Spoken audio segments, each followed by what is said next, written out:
Anwar Ibrahim dilahirkan pada 10 Ogos 1947 di Cerok Tok Kun, Bukit Mentajam, Pulau Pinang.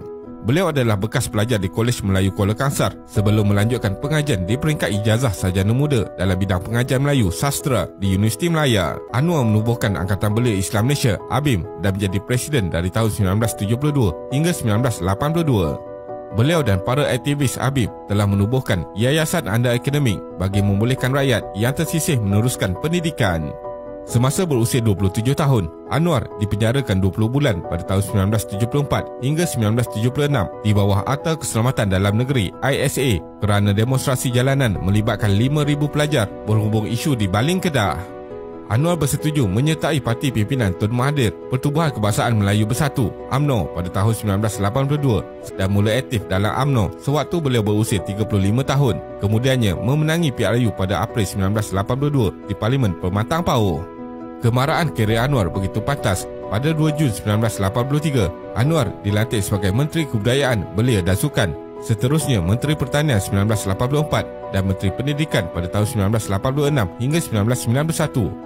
Pada tahun 1993, Anwar dilantik sebagai Timbalan Perdana Menteri, juga memikul jawatan Menteri Kewangan. Pada 19 Mei 1997, beliau dilantik menjadi Pemangku Perdana Menteri dan Menteri Dalam Negeri semasa Tun Dr. Mahathir bercuti selama 2 bulan. Dan sewaktu ketiadaan Tun Dr. Mahathir, Anwar telah mengambil langkah merubah struktur kerajaan yang memburukkan hubungan mereka.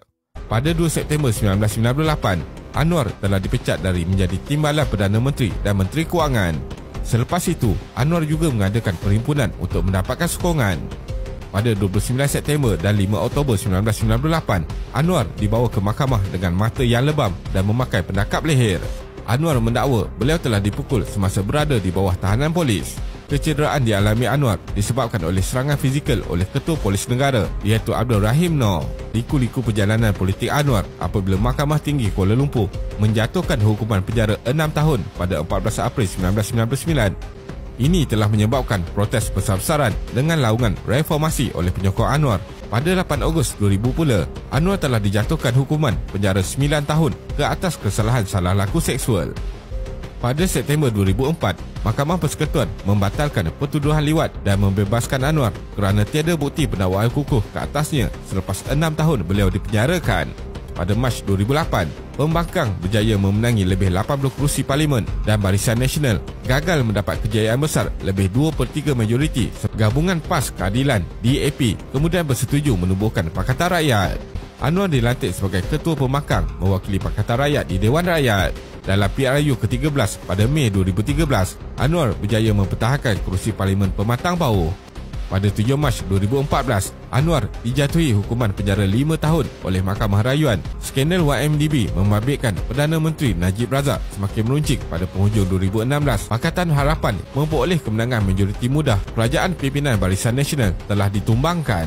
Tun Dr. Mahathir yang dilantik sebagai Perdana Menteri ke-7 menyokong dan membantu pembebasan Anwar. Pada 16 Mei 2018, Anwar memperoleh pengampunan diraja tanpa syarat daripada Yang di-Pertuan Agong ketika itu, Sultan Muhammad Kelima, dengan semua rekod kesalahan dan penjara dibersihkan. Ahli Parlimen Port Dickson telah melepaskan kerusi beliau untuk memberi laluan kepada Anwar untuk bertanding di pilihan raya kecil Port Dickson pada 13 Oktober 2018 dan berjaya dimenangi Anwar. Namun sehingga Februari 2020, Anwar masih belum dilantik menjadi Perdana Menteri seperti yang dijanjikan. 26 ahli Parlimen Bersatu dan 11 ahli Parlimen dari PKR menarik diri dari Pakatan Harapan. Tun Dr. Mahathir meletakkan jawatan pada 20 Februari 2020. Dalam PRU 15, Anwar bertanding kerusi Parlimen Tambun. Kemenangan dicapai oleh Anwar. Seluruh rakyat Malaysia melalui debaran keputusan PRU 15, Majlis Raja-Raja telah berkenan untuk melantik Anwar Ibrahim sebagai Perdana Menteri Malaysia ke-10.